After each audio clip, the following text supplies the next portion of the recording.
Previously on Welcome to Riverdale. I have a question for you.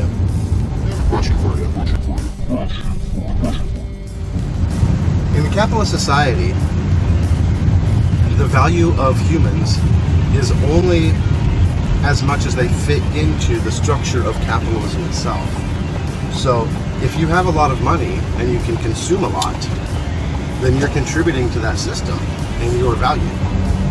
People are going to treat you good because they want you to be their customer. If you're producing things at a good rate and you're, have your exploitation high enough where you can, charge less than other people for your products, you're going to be valued as well. You're going to do pretty well in this system. If you own the means of production, the factories and stuff, and you can help produce things, or, if you own the landfill, you can help dispose of things people don't want. You can have those services. You're also of value. Now, if you don't fit anywhere along this production and distribution and consumption and disposal cycle within the capitalist system, you're not valued. And that translates into how society treats you too. If you look at marginal groups. I was always told growing up, America is the wealthiest country in the world.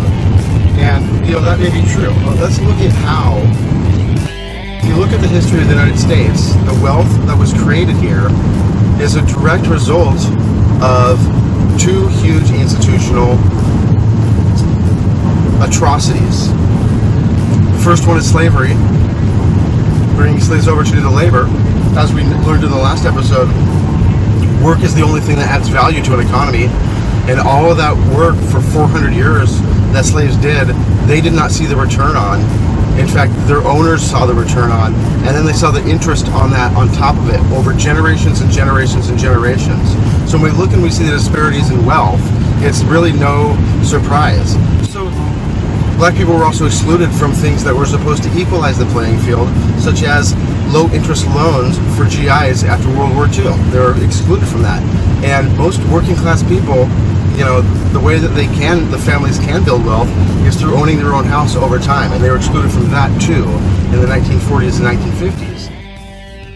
This history is not something relegated to the past that, we no longer deal with because it's not here anymore. Now, people are still treated this way in our economic system.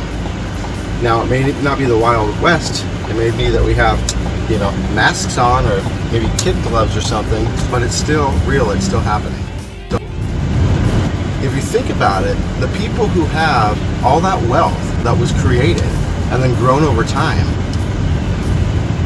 many of them got it directly from slavery, the near genocide of the native population. Now, there was about 60 million native people around this continent originally, and it was reduced to 800,000 at one time. So that means that for every 60 people, more than 59, we'll just say 59 people were killed. A lot of them through disease. Disease was the biggest killer. But they were killed in many ways. If you steal something, or you take it through means that are not ethical or good, or rob people of it, if you kill people for their property, if you say, go to somebody's house, murder them, murder half the family, kick the rest out, and you live there, and then you sell the house a couple years later,